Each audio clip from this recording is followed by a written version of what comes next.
While Gypsyrose was in jail awaiting trial, she wrote a letter to her Aunt Rachel and her Uncle Ray. And for anyone who doesn't know who they are two people that they met in Missouri and that Gypsy trusted enough to give them a durable power of attorney over her in the event that her mother, the first person listed, was unavailable to make medical decisions for Gypsy.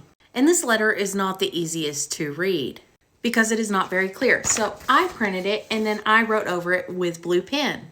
So I'm going to read you what this letter says because I think there is a very interesting part in it. So here is my traced over version. It says, "Dear Aunt Rachel and Uncle Ray, tears run down." Not sure what this word is. "I saw you tried to write me. It was overwhelming knowing you still think of me. VI sad. I was not able to read it because it was sent back due to sticker. They are picky. It has to be a no tape, no sticker sealed letter with my CFN number 2593222. Name and jail address. Please try and send it again when I was arrested." I don't know what these two words are. "My pain. Ex-boyfriend. Y'all are who I wanted to call first, but I don't remember y'all's number, or I would have called right away. I don't even know where to begin to explain it. Just start with, I'm sorry. I feel like I owe you both an explanation and apology. Please know that I'm not the evil, twisted monster the media is trying and succeeding in making me crash. Yes, I'm in trouble. I'm part of two horrible, tragic acts. But everyone forgets I did not kill her. My ex did, and he even confessed. My part was small in all of this." Because orchestrating it and basically hiring the man was a small part. "Yet I'm taking what seems like a lot of the heat for it. Again, because you were the reason it happened. The media has even showed pics of me in a costume from last Halloween." This is the picture she's talking about. "A comic book girl from the Batman comic. They showed it to make me look crazy, troubled, and evil. And I'm not. I know you must feel confused and maybe upset." Maybe upset, Gypsy? Interesting choice of words. "I understand y'all thought me and Mom was this perfect little family, happy as can be. But behind closed doors, things were far from okay. And it was just getting worse. I tried running away twice, failed. I can't say it was always bad." That's intriguing because she says it was always bad now. "But it wasn't what people thought. I'm sorry for not telling you I can walk. But she said not to, and I always obeyed. I always just obeyed. And there was things I didn't even know myself.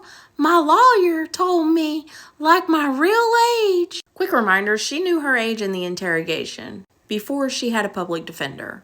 "I just turned 24 and I never was taking chemo. My mom would shave my head bald. So for years I thought I was dying of cancer and I'm not, thank God. I'm personally healthy. Most people think I killed her. That's why this happened, but that's not true. I loved her. What I hate was my invisible cage, the web of lies, secrets, and overall sadness of what no..." I don't understand this part. It says no, then it has a parenthesis open. It says no turn.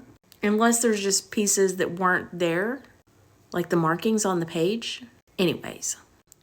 "But even then, I would never act on any thoughts or emotions unless it was on the medication. Many medications, sorry. I was forced to take. And I obviously had a bad reaction. As a result, it led to disaster. And my psycho ex didn't help. Can't even remember half of what happened."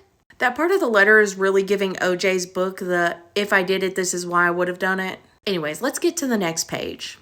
"But once they received the evidence at the prelim hearing, I was in shock, horrified at what Nick did. I didn't know details. Only he murdered her. It was only then is all snaps in and becomes real. I'm heartbroken, confused, and lost, and feeling more grief and regret each day. I wanted to get away, but God, not like this. My life is in 1,000,000,000 pieces, which I would need a microscope to see. It's interesting she just smirked her mom, and she's talking about how it affected her life and not how it took her mother's. Anyways, this next line, I couldn't figure out what these 4 words were trying to say, but let's go on. In this whole situation is my blood family has shown amazing support. My dad, now back in my life. As it turns out, Mom was keeping him from me and me from him. He would try and come and see me, but she would tell him, we're not home. Which is a lie. We've seen the Facebook messages where Dee Dee was like, come visit us, stay with us whenever the hurricane's coming. That doesn't sound like a mom that's trying to keep him away. When we was on with all I have ever known, I opened my heart to him and we are building a bond 24 years, not too late. Remind you, they had only been in Missouri for 10 years. So where was her dad the first 14 years? He wants to take me home with him and my stepmom, Christy, when I get out. I don't know when I will get out. We are about 1.5 years away from trial. The prosecutor may offer me a plea deal sooner on the count of manslaughter, which includes a sentence of 3 to 5 years. But right now, there is day to day. I'm out in general population with others. I'm hanging in there. Praying is my favorite pastime.